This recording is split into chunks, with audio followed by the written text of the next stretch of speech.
Argentina sin corrupción o con bajos niveles de corrupción. Es un futuro imposible de alcanzar. Cada nueva gestión de gobierno, cada elección para presidente renueva la esperanza de que la nueva gestión va a ser más transparente que la anterior, que las anteriores. Esto no necesariamente se cumple en Argentina. Estamos con un abogado especialista en un término que ahora nos va a explicar de qué se trata, compliance, especialista en anticorrupción y en prevención del lavado de dinero. Muchísimas gracias, Guillermo Jorge, por estar aquí. Muchas gracias por la invitación. ¿Cómo estás, Luciana? Guillermo es abogado por la UBA, máster en Derecho por la Universidad de Harvard y está a cargo del Departamento de Compliance, Investigaciones y Derecho Penal, empresario del estudio Brullú, Fernández Madero y Lombardi, uno de los principales estudios de la Argentina. Así es. Guillermo, ¿qué es compliance? Para empezar a entender de qué estamos hablando. Compliance traducido es cumplimiento y es el cumplimiento de la ley, básicamente.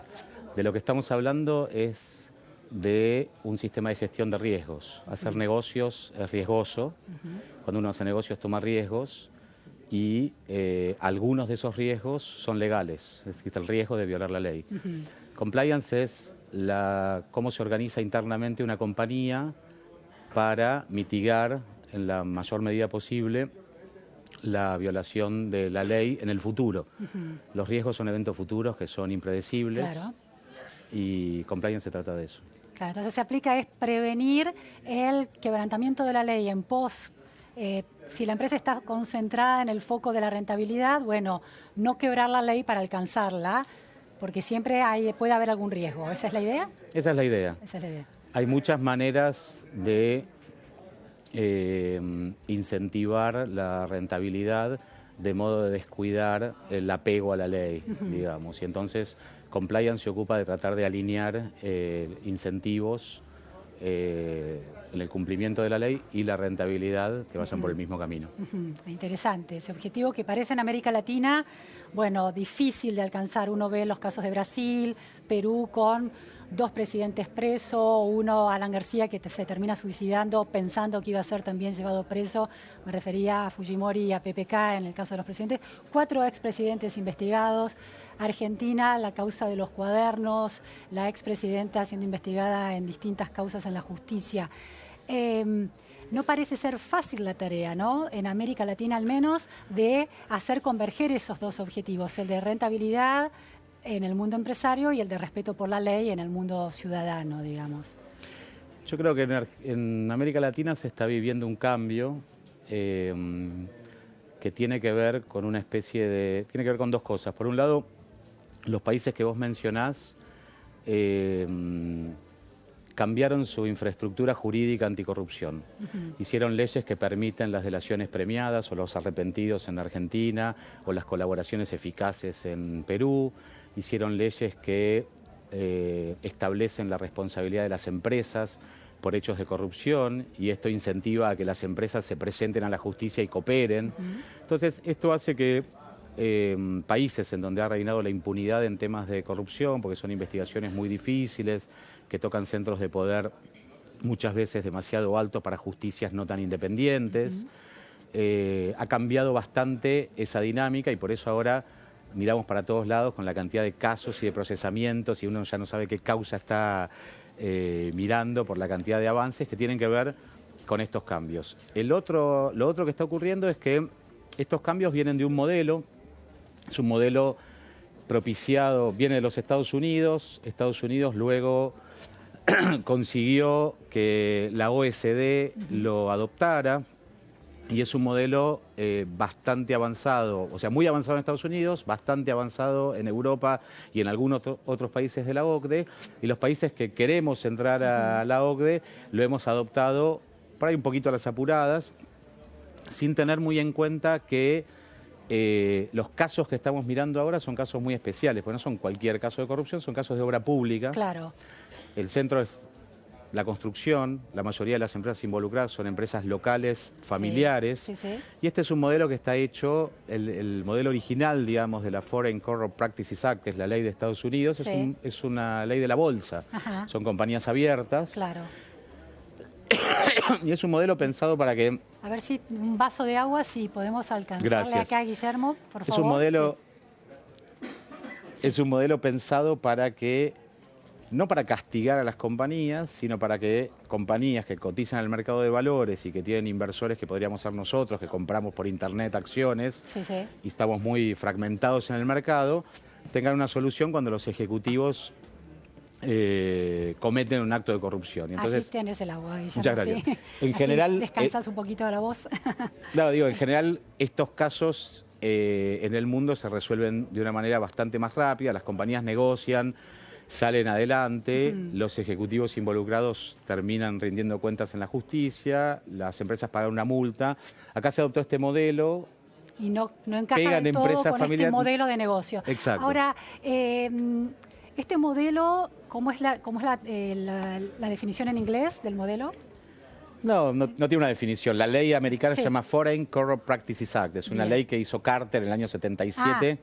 Exacto. Es muy vieja. Es muy vieja, sí. Que es la que le impide a las compañías americanas o que cotizan en el mercado de valores americano o que tienen muchas operaciones en Estados Unidos pagar sobornos a funcionarios públicos extranjeros fuera de los Estados Unidos. Ahí pensada para eso. Bien, y penaliza a esos funcionarios en Estados Unidos. No, penaliza a las compañías en los Estados Unidos que pagan sobornos a funcionarios afuera de los Estados Unidos. Ahora, la Argentina, mencionabas el tema de la obra pública, la famosa patria contratista, que no es una novedad del kirchnerismo, quizás con otra mecánica, pero que viene permeando el Estado y el mundo empresarial de la obra pública durante décadas en la Argentina.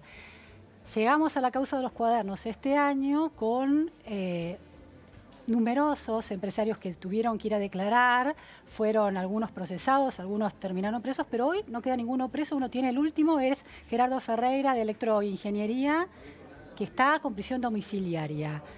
¿Cuál es la señal que recibe el empresariado cuando una causa que parecía que iba a minar esa maquinaria tan perversa de asociación ilícita entre el mundo empresario y el Estado deja a todos los, en parte responsables, libres? Bueno, varias cosas en relación con eso. Primero, yo creo que hoy reina la incertidumbre. Por un lado, porque estamos en un año electoral, nadie sabe muy bien qué va a pasar en el futuro. Es una ley electoral para todos, una ley electoral para los empresarios, una ley electoral para los jueces. Y en la Argentina muchos responden a estos incentivos, digamos. Entonces me parece que hay mucha incertidumbre en relación con eso. Segundo, la Argentina rige el Estado de Derecho y el principio de inocencia y la gente debería ir presa una vez que está condenada, no durante el proceso. Hay muchos empresarios que están libres porque colaboraron, usaron este mecanismo nuevo que es la ley del arrepentido. En la Argentina la pena de prisión por los hechos de corrupción en general es relativamente baja, de 1 a 6 años, con lo cual en general permite la libertad durante el proceso, aún en las concepciones más conservadoras de la prisión preventiva. Con lo cual yo no diría que esa es una señal, que el hecho de que estén libres durante la tramitación del proceso, a mí no me parece una señal preocupante como ciudadano, ni mucho menos. Tengo la ventaja de ser abogado, digamos, pero no me preocupa. Como empresario estaría preocupado. A ver. Yo creo que hay este modelo se adoptó y es un modelo que no es el único que se adoptó. Tenemos una ley antitrust nueva y la Comisión Nacional de Defensa de la Competencia también citando a las empresas de los cuadernos a que den explicaciones.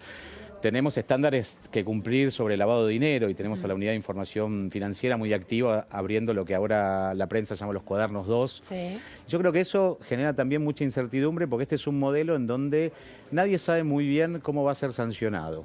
Entonces, si vos sos un empresario y estás bajo investigación y querés meterte en un proyecto y necesitas financiamiento y vas a un banco y te dicen, bueno, ¿cuáles son tus liabilities? ¿Cuáles son tus potenciales contingencias? Es muy difícil de saber. Tus riesgos, esto que vos analizás, ¿no?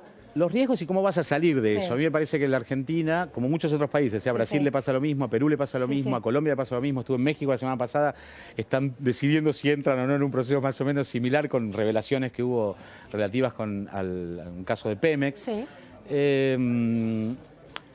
Adoptamos un modelo con miras a ingresar a la OECD sin cuidar demasiado la coordinación entre distintos regímenes jurídicos que juegan al mismo tiempo. Y entonces eso produce una situación por ahí un poquito caótica, mucha incertidumbre.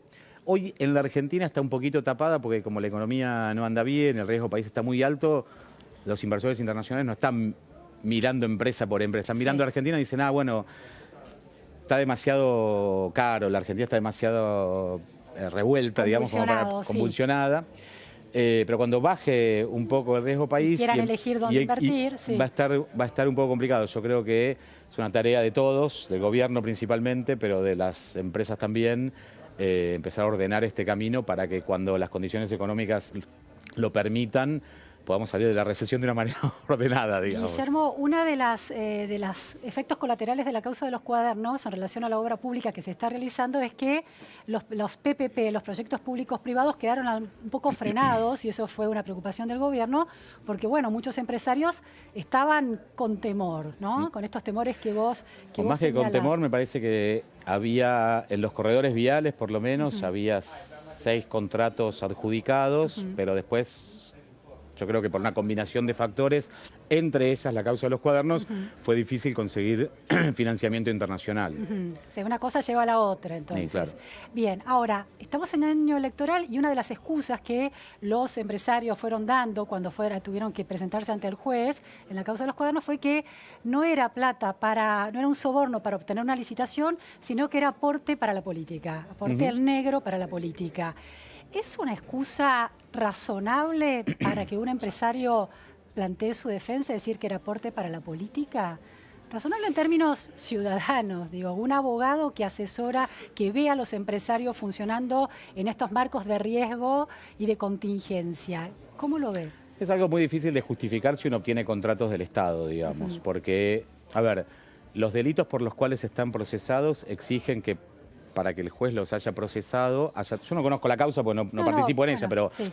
El cohecho exige que el juez haya visto que hay un intercambio, que hay dinero a cambio de algo, y ese algo es un contrato. Entonces, decir que es un aporte y que no recibí nada a cambio es difícil si uno recibió un contrato. Claro. Yo creo que eso fue al inicio, ¿no? Después hubo una cadena de arrepentidos que me parece que dieron un montón de información acerca de que pagaban, que había un cartel y que pagaban por los contratos y que pagaban un porcentaje y que se pagaba de esta manera. Ahí viene otra pregunta. La figura del arrepentido, que pareció ser muy productiva en principios, y esta causa fue ejemplar en eso, termina siendo como una especie de saliendo el tiro por la culata, en el sentido de que los empresarios que son corresponsables dan información y eventualmente quedan libres, o en el proceso final, en la sentencia, va a llegar la hora de que sean sancionados. No, la ley del arrepentido no genera impunidad en la Argentina.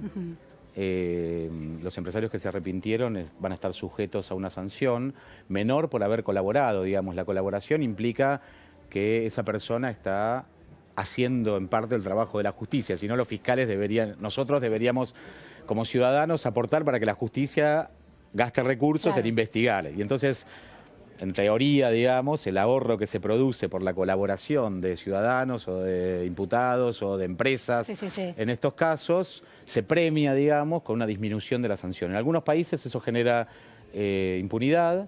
En la Argentina fue muy discutido cuando se discutió la ley del arrepentido, no genera impunidad y una sanción disminuida. Ya las sanciones generales son bajas, las disminuidas son aún más bajas. ¿Deberían modificarse las sanciones generales, 0 a 6 años de prisión que planteabas?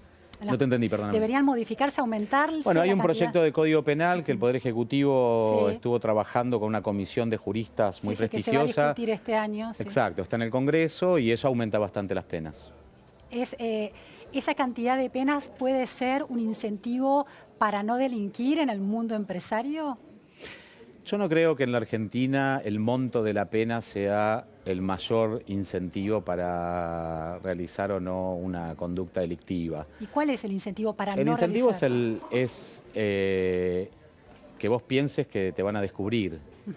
Y yo creo que hoy eso cambió bastante, porque tanto la ley del arrepentido, que permite que cualquier persona cambie de idea, digamos, en busca de una ventaja en la sanción, como la ley de responsabilidad penal empresaria, que permite que las empresas también se presenten arrepentidas, digamos, una especie de arrepentimiento corporativo, cambia mucho el juego de incentivos. Esto no solo ocurre con la corrupción, sino que ocurre también en los sistemas de antimonopolio, que permiten acuerdos de leniencia. Claro, Entonces, esto en general cambia bastante los incentivos, uno se cuida mucho más porque sabe que mañana el de al lado con el que uno está hoy acordando algo ilícito puede cambiar de idea y acercarse a la justicia.